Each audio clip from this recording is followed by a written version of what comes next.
న్యాయాధిపతులు 10వ అధ్యాయం. అబీమెలెకునకు తరువాత ఇస్సాకారు గోత్రీకుడైన దోదో మనవడును పువ్వా కుమారుడునైన తోలా న్యాయాధిపతిగా నియమింపబడెను. అతడు ఎఫ్రాయిమీయుల మన్యమందలి షామీరులో నివసించుచున్నాడు. అతడు 23 సంవత్సరములు ఇజ్రాయేలీయులకు న్యాయాధిపతి అయి ఉండి చనిపోయి షామీరులో పాతిపెట్టబడెను. అతని తరువాత గిలాదు దేశస్థుడైన యాయీరు నియమింపబడిన వాడై 22 సంవత్సరములు ఇజ్రాయేలీయులకు న్యాయాధిపతిగా ఉండెను. అతనికి 30 మంది కుమారులుండిరి. వారు 30 గాడిద పిల్లలనెక్కి తిరుగువారు. 30 ఊరులు వారికి ఉండెను. నేటి వరకు వాటికి యాయీరు గ్రామములని పేరు. అవి గిలాదు దేశములో నున్నవి. యాయీరు చనిపోయి కామోనులో పాతిపెట్టబడెను. ఇజ్రాయేలీయులు యెహోవా సన్నిధిని మరలా దుష్ప్రవర్తనలేరి. వారు యెహోవాను విసర్జించి ఆయన సేవ మానివేసి బయలులు, అష్టోత్తరులు అను సిరియలను దేవతలను, సిదోనీయులను దేవతలను, మోయాబీలను దేవతలను, అమ్మోనీయులను దేవతలను, ఫిలిష్తీయుల దేవతలను పూజించుచూ వచ్చిరి. యెహోవా కోపాగ్ని ఇజ్రాయేలు మీద మండగా ఆయన ఫిలిష్తీయుల చేతికిని అమ్మోనీయుల చేతికిని వారికి అప్పగించెను. కనుక వారు ఆ సంవత్సరము మొదలుకొని ఇజ్రాయేలీయులు అనగా యొర్దాను అవతలనున్న గిలాదు నందలి అమోరీయుల దేశములో కాపురమున్న ఇజ్రాయేలీయులను 18 సంవత్సరములు చితకగొట్టి అణిచివేసిరి. మరియు అమ్మోనీయులు యూదా దేశస్థులతోనూ బెన్యామీనీయులతోనూ ఎఫ్రాయిమీయులతోనూ యుద్ధము చేయుటకు యొర్దానును దాటిరి. కనుక ఇజ్రాయేలీయులకు మిక్కిలి శ్రమ కలిగెను. అప్పుడు ఇజ్రాయేలీయులు, మేము నీ సన్నిధిని పాపము చేసి ఉన్నాము, మా దేవుడిని విడిచి బయలు పూజలు పూజించి ఉన్నామని యెహోవాకు మొరపెట్టగా, యెహోవా ఐగుప్తీయుల వంశములో నుండి, అమోరీయుల వంశములో నుండి, అమ్మోనీయుల వంశములో నుండి, ఫిలిష్తీయుల వంశములో నుండి మాత్రమే కాక సీదోనీయులను, అమాలేకీయులను, మాయోనీయులను మిమ్మును బాధపరిచినప్పుడు వారి వంశములో నుండి నేను మిమ్మును రక్షించితిని కదా. అయితే మీరు నన్ను విసర్జించి అన్యదేవతలను పూజించితిరి కనుక నేను ఇకను మిమ్మును రక్షింపను. పోయి మీరు కోరుకొనిన దేవతలకు మొరపెట్టుకొనుడి. మీ శ్రమకాలమున అవి మిమ్మల్ని రక్షించునేమో అని ఇజ్రాయేలుతో సెలవిచ్చెను. అప్పుడు ఇజ్రాయేలీయులు, మేము పాపము చేసి ఉన్నాము. నీ దృష్టికి ఏది అనుకూలమో దాని చొప్పున మాకు చేయుము. దయచేసి నేడు మమ్మను రక్షింపమని చెప్పి యెహోవాను సేవింపవలెనని తమ మధ్య నుండి అన్యదేవతలను తొలగింపగా, ఆయన ఆత్మ ఇజ్రాయేలీయులకు కలిగిన దురవస్థను చూసి సహింపలేకపోయెను. అప్పుడు అమ్మోనీయులు కూడుకొని గిలాదులో దిగియుండిరి. ఇజ్రాయేలీయులను కూడుకొని మిస్సాలో దిగియుండిరి. కాబట్టి జనులు అనగా గిలాదు పెద్దలు అమ్మోనీయులతో యుద్ధము చేయబూనుకొని వాడెవడో వాడు గిలాదు నివాసులందరికీ ప్రధానుడొకడని ఒకనితోనొకడు చెప్పుకొనిరి. న్యాయాధిపతులు 11వ అధ్యాయం. గిలాదు వాడైన యెఫ్తా పరాక్రమము గల బలాఢ్యుడు. అతడు వేశ్య కుమారుడు. గిలాదు యెఫ్తాను కనెను. గిలాదు భార్య అతనికి కుమారులను కనగా వారు పెద్దవారే యెఫ్తాతో, నీవు అన్య స్త్రీకి పుట్టిన వాడవు గనుక మన తండ్రి ఇంట నీకు స్వాస్థ్యము లేదనిరి. యెఫ్తా తన సహోదరుల యొద్ద నుండి పారిపోయి టోబు దేశమున నివసింపగా, అల్లరి జనము యెఫ్తా యొద్దకు వచ్చి అతనితో కూడా సంచరించుచుండెను. కొంతకాలమైన తరువాత అమ్మోనీయులు ఇజ్రాయేలీయులతో యుద్ధము చేయగా, అమ్మోనీయులు ఇజ్రాయేలీయులతో యుద్ధము చేసినందున గిలాదు పెద్దలు టోబు దేశము నుండి యెఫ్తా రప్పించుటకు పోయి, నీవు వచ్చి మాకు అధిపతివై ఉండుము. అప్పుడు మనము అమ్మోనీయులతో యుద్ధము చేయుదుమని యెఫ్తాతో చెప్పిరి. అందుకు యెఫ్తా, మీరు నా యందు పగబట్టి నా తండ్రి ఇంట నుండి నన్ను తోలివేసితిరే. ఇప్పుడు మీకు కలిగిన శ్రమలో మీరు నా యొద్దకు రానేలా అని గిలాదు పెద్దలతో చెప్పెను. అప్పుడు గిలాదు పెద్దలు, అందుచేతనే మేము నీ యొద్దకు మళ్ళీ వచ్చితిమి. నీవు మాతో కూడా వచ్చి అమ్మోనీయులతో యుద్ధము చేసిన యెడల గిలాదు నివాసులమైన మా అందరి మీద నీవు అధికారివవుదని యెఫ్తాతో అనిరి.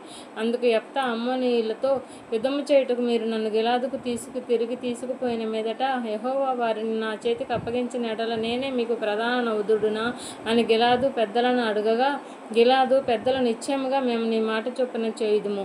యెహోవా మన ఉభయుల మధ్యను సాక్షిగా ఉండుగాక అని యెఫ్తాతో అనిరి. కాబట్టి యెఫ్తా గిలాదు పెద్దలతో కూడా పోయినప్పుడు జనులు తమకు ప్రధానిని అధిపతిని గాను అతను నియమించుకొనిరి. అప్పుడు యెఫ్తా మిస్సాలో యెహోవా సన్నిధిని తన సంగతినంతయు వినిపించెను.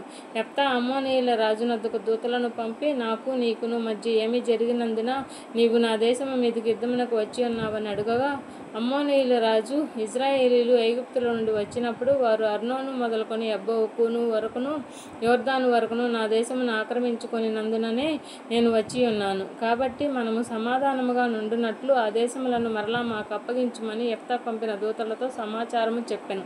అంతటా యెఫ్తా మరలా అమ్మోనీయుల రాజు నద్దకు దూతలను పంపి ఇట్లనెను. యెఫ్తా సెలవిచ్చినదేమనగా, ఇజ్రాయేలీలు మోయాబు దేశమునైన అమ్మోనీయుల దేశమునైనను ఆక్రమించుకొనలేదు. ఇజ్రాయేలీలు ఐగుప్తుల నుండి వచ్చుచుండగా వారు ఎర్ర సముద్రము వరకు అరణ్యములో నడిచి కాదేశునకు వచ్చిరి. అప్పుడు ఇజ్రాయేలీలు ఏదోము రాజు నద్దకు దూతలను పంపి, నీ దేశము గుండా పోవుటకు దయచేసి నాకు సెలవిమ్మని అడుగగా ఏదోము రాజు ఒప్పుకొనలేదు. వారు మోయాబు రాజు వద్దకు అట్టి వర్తమానమే పంపిరి, కానీ అతడును నేను సెలవీయలని చెప్పెను. అప్పుడు ఇజ్రాయేలీలు కాదేశులో నివసించిరి. తర్వాత వారు అరణ్య ప్రయాణము చేయుచు ఏదోమీయుల యొక్కయు మోయాబీయుల యొక్కయు దేశముల చుట్టూ తిరిగి మోయాబునకు తూర్పు దిక్కున కనాను దేశమందు ప్రవేశించి అర్నోను అద్దరిని దిగిరి. వారు మోయాబు సరిహద్దులోనికి పోలేదు. అర్నోను మోయాబునకు సరిహద్దు కదా. మరియు ఇజ్రాయేలీలు అమోరీయుల రాజైన సీహోనును హెష్బోను రాజు నద్దకు దూతలను పంపి, నీ దేశము గుండా మా స్థలమునకు మేము పోవునట్లు దయచేసి సెలవిమ్మని అతని యొద్ద మనవి చేయగా, సీహోను ఇజ్రాయేలీలను నమ్మక తన దేశంలో బడనీయక తన జనులందరినీ సమకూర్చుకొని యాహోసులో దిగి ఇజ్రాయేలీలతో యుద్ధము చేసెను. అప్పుడు ఇజ్రాయేలీల దేవుడైన యెహోవా ఆ సీహోనును అతని సమస్త జనమును ఇజ్రాయేలీల చేతికి అప్పగింపగా వారు ఆ జనమును హతము చేసిన తరువాత ఆ దేశ నివాసులైన అమోరీయుల దేశమంతయు స్వాధీనపరుచుకొని అర్నోను నది మొదలుకొని యబ్బోకు వరకును అరణ్యము మొదలుకొని యోర్దాను వరకును అమోరీయుల ప్రాంతములన్నిటినీ స్వాధీనపరుచుకొని, కాబట్టి ఇజ్రాయేలీల దేవుడైన యెహోవా అమోరీయులను తన జనుల ఎదుట నిలవకుండా తోలివేసిన తరువాత నీవు దానిని స్వతంత్రించుకొందువా? స్వాధీనపరుచుకొనుటకు కెమోషను నీ దేవత నీకిచ్చిన దానిని నీవు అనుభవించుచున్నావు గదా. మా దేవుడైన యెహోవా మా ఎదుటి నుండి ఎవరిని తోలివేయునో వారి స్వాస్థ్యమును మేము స్వాధీనపరుచుకొందుము. మోయాబు రాజైన సిప్పోరు కుమారుడగు బాలాకు కంటే నీవు ఏమాత్రమును అధికుడవు కావు కదా. అతడు ఇజ్రాయేలీలతో ఎప్పుడైనను కలహించినా, ఎప్పుడైనను వారితో యుద్ధము చేసినా, ఇజ్రాయేలీలు హెబ్రోనులోను దాని ఊరులలోను అరోయేరులోను దాని ఊరులలోను అర్నోతు తీరముల పట్టణములన్నిటిలోనూ 300 సంవత్సరములు నివసించుచుండగా ఆ కాలమున నీవేళ వాటిని పట్టుకొనలేదు. ఇట్లుండగా నేను నీ ఎడల తప్పు చేయలేదు, కానీ నీవు నా మీదకి యుద్ధమునకు వచ్చుట వలన నా ఎడల దోషము చేయుచున్నావు. న్యాయాధిపతి అయిన యెహోవా నేడు ఇజ్రాయేలీయులకును అమ్మోనీయులకును న్యాయము తీర్చునుగాక. అయితే అమ్మోనీయుల రాజు యెఫ్తా తనతో చెప్పిన మాటలకు ఒప్పుకొనలేదు. యెహోవా ఆత్మ యెఫ్తా మీదికి రాగా అతడు గిలాదులోను మనష్షేలోను సంచరించుచు గిలాదు మిస్పేలో సంచరించి గిలాదు మిస్పే నుండి అమ్మోనీయుల యొద్దకు సాగెను. అప్పుడు యెఫ్తా యెహోవాకు మొక్కుకొనెను. ఎట్లనగా, నీవు నా చేతికి అమ్మోనీయులను నిత్యముగా అప్పగించిన యెడల నేను అమ్మోనీయుల యొద్ద నుండి క్షేమముగా తిరిగి వచ్చినప్పుడు నన్ను ఎదుర్కొనుటకు నా ఇంటి ద్వారం నుండి బయలుదేరి వచ్చినదేదో అది యెహోవాకు ప్రతిష్ఠితమగును, మరియు దహన బలిగా దానిని అర్పించెదను అనెను. అప్పుడు యెఫ్తా అమ్మోనీయులతో యుద్ధము చేయుటకు వారి యొద్దకు సాగిపోయినప్పుడు యెహోవా అతని చేతికి వారిని అప్పగించెను. కనుక అతడు వారిని, అనగా అరోయేరు మొదలుకొని మిన్నీతుకు వచ్చు వరకు ఆబేల్ కేరామీము వరకును 20 పట్టణముల వారిని నిశ్శేషముగా హతము చేసెను. అట్లా అమ్మోనీయులు ఇజ్రాయేలీయుల ఎదుట నిలవకుండా అణచివేయబడిరి. యెఫ్తా మిస్పాలోనున్న తన ఇంటికి వచ్చినప్పుడు అతని కుమార్తె తంబురలతోనూ నాట్యముతోనూ బయలుదేరి అతనిని ఎదుర్కొనెను. ఆమె గాక అతనికి మగ సంతానమేమీ ఆడు సంతానమేమీ లేదు. కాబట్టి అతడు ఆమెను చూచిన తన బట్టలను చింపుకొని, అయ్యో నా కుమారి, నీవు నన్ను బహుగా కృంగచేసితివి. నీవు నన్ను తలడింప చేయు వారిలో ఒకతై ఉన్నావు. నేను యెహోవాకు మాట ఇచ్చి ఉన్నాను కనుక వెనుతీయలేను అనగా, ఆమె, నా తండ్రి, యెహోవాకు మాట ఇచ్చి ఉంటివా? నీ నోటి నుండి బయలుదేరిన మాట చొప్పున నాకు చేయుము. యెహోవా నీ శత్రువులైన అమ్మోనీయుల మీద పగ తీర్చుకొని ఉన్నాడని అతనితో అనెను.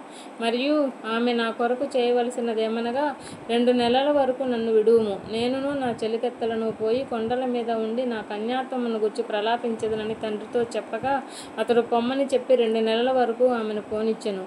కనుక ఆమె తన చెలికత్తెలతో కూడా పోయి కొండల మీద తన కన్యాత్వమును గుర్చి ప్రలాపించెను. ఆ 2 నెలల అంతమున ఆమె తన తండ్రి యొద్దకు తిరిగి రాగా అతడు తాను మొక్కుకొనిన మొక్కుబడి చొప్పున ఆమెకు చేసెను. ఆమె పురుషుని ఎరుగనే లేదు. ప్రతి సంవత్సరమున ఇజ్రాయేలీల కుమార్తెలు 4 దినములు గిలాదు దేశస్థుడైన యెఫ్తా కుమార్తెను ప్రసిద్ధి చేయుట కద్దు. న్యాయాధిపతులు 12వ అధ్యాయము. ఎఫ్రాయిమీయులు కూడుకొని ఉత్తర దిక్కుమునకు పోయి, నీవు అమ్మోనీయులతో యుద్ధము చేయబోయినప్పుడు నీతో వచ్చుటకు మమ్ము నేల పిలువలేదు. నీవు కాపురమున్న నీ ఇంటిని అగ్నితో కాల్చివేయుదుమని యెఫ్తాతో చెప్పగా, యెఫ్తానుకును నా జనులకును అమ్మోనీయులతో గొప్ప కలహము కలిగినప్పుడు నేను మిమ్మల్ని పిలిచి తిని, కానీ మీరు వారి చేతులలో నుండి నన్ను రక్షింపలేదు. మీరు నన్ను రక్షింపకపోవుటనే నేను చూచి నా ప్రాణమును అరచేతిలో ఉంచుకొని అమ్మోనీయులతో యుద్ధము చేయలేకపోతిని. అప్పుడు యెహోవా వారిని నా చేతికి అప్పగించెను కనుక నాతో పోట్లాడుటకు మీరేలా నేడు వచ్చితిరని అనెను.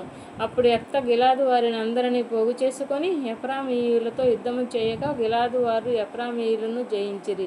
ఏలయనగా వారు ఎఫ్రాయిమీయులకును మనష్షీయులకును మధ్యను గిలాదు వారైన మీరు ఎఫ్రాయిమీయుల ఎదుట నిలువక పారిపోయిన వారనిరి.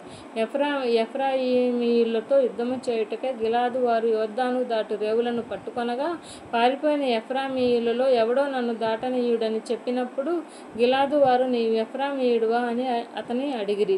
అందుకతడు, నేను కాను అనిన ఎడల వారు అతని చూచి షిబ్బోలెతను శబ్దము పలుకమనిరి. అతడు అట్లు పలుకనేరక షిబ్బోలెతని పలకగా, వారు అతని పట్టుకొని యొర్దాను రేవుల యొద్ద చంపిరి. ఆ కాలమున ఎఫ్రాయిమీయులలో 42,000 మంది పడిపోయిరి. యెఫ్తా 6 సంవత్సరములు ఇశ్రాయేలీయులకు న్యాయాధిపతి అయి ఉండెను. గిలాదు వాడైన యెఫ్తా చనిపోయి గిలాదు పట్టణములో నొకదానియందు పాతిపెట్టబడెను. అతని తర్వాత బెత్లెహేము వాడైన ఇబ్సాను ఇశ్రాయేలీయులకు అధిపతి ఆయెను. అతనికి 30 మంది కుమారులను 30 మంది కుమార్తెలను ఉండిరి. అతడు ఆ కుమార్తెలను తన వంశమున చేరని వారికి ఇచ్చి, తన వంశమునకు చేరిన 30 మంది కన్యకలను తన కుమారులకు ఇచ్చి పెండ్లి చేసెను. అతడు 7 ఏండ్లు ఇజ్రాయేలుకు అధిపతిగా ఉండెను. ఇబ్సాను చనిపోయి బెత్లెహేములో పాతిపెట్టబడెను. అతని తర్వాత జెబూలూనీయుడైన ఏలోను ఇజ్రాయేలుకు అధిపతి ఆయెను. అతడు 10 ఏండ్లు ఇజ్రాయేలుకు అధిపతిగా ఉండెను. జెబూలూనీయుడైన ఏలోను చనిపోయి జెబూలూను దేశమందలి అయ్యాలోనులో పాతిపెట్టబడెను. అతని తర్వాత పిరాతోనీయుడైన హల్లేలు కుమారుడగు అబ్దోను ఇజ్రాయేలుకు అధిపతి ఆయెను. అతనికి 40 మంది కుమారులను 30 మంది మనుమలను ఉండిరి. వారు 70 గాడిదపిల్లలనెక్కి తిరుగువారు. అతడు 8 ఏండ్లు ఇజ్రాయేలీయులకు అధిపతిగా ఉండెను. పిరాతోనీయుడైన హిల్లేలు కుమారుడగు అబ్దోను చనిపోయి ఎఫ్రాయిము దేశమందలి అమాలేకీయులతో మన్యములోను పిరానుతోనులో పాతిపెట్టబడెను. న్యాయాధిపతులు 13వ అధ్యాయము. ఇజ్రాయేలీయులు మరలా యెహోవా దృష్టికి దోషులు కాగా, యెహోవా 40 సంవత్సరములు వారిని ఫిలిష్తీయుల చేతికి వారికి అప్పగించెను. ఆ కాలమున దాను వంశస్థుడును జోరియా పట్టణస్థుడును నైన మానోహ అనునొకడు ఉండెను. అతని భార్య గొడ్రాలై కానుపు లేక ఉండెను. యెహోవా దూత ఆ స్త్రీకి ప్రత్యక్షమై, ఇదిగో నీవు గొడ్రాలవు, నీవు కానుపు లేకపోయెను. అయితే నీవు గర్భవతివై కుమారుని కందువు. కాబట్టి నీవు జాగ్రత్తగా ఉండి ద్రాక్షారసమునే గాని మద్యమునే గాని త్రాగకుండుము. అపవిత్రమైన దేనినైనను తినకుండుము. నీవు గర్భవతివై నీ కుమారుని కందువు. అతని తల మీద మంగళకత్తి వేయకూడదు. ఆ గర్భమున పుట్టినది మొదలుకొని దేవునికి నాజీరు చేయబడిన వాడై ఫిలిష్తీయుల చేతిలో నుండి ఇజ్రాయేలీయులను రక్షింప మొదలుపెట్టునని ఆమెతో అనగా, ఆ స్త్రీ తన పెనిమిటి యొద్దకు వచ్చి, దైవజనుడొకడు నా యొద్దకు వచ్చెను. అతని రూపము దేవదూత రూపమున పోలినదై మిక్కిలి భీకరముగా ఉండెను. అతడు ఎక్కడి నుండి వచ్చినో నేను అడగలేదు. అతడు తన పేరు నాతో చెప్పలేదు. కానీ ఆలకించుము, నీవు గర్భవతివై కుమారుని కందువు. కాబట్టి నీవు ద్రాక్షారసమునే గాని మద్యమునే గాని త్రాగకుండుము. అపవిత్రమైన దేనినైనను తినకుండుము. ఆ బిడ్డ గర్భమున పుట్టినది మొదలుకొని చనిపోవు వరకును దేవునికి నాజీరు చేయబడిన వాడై ఉండునని నాతో చెప్పెను.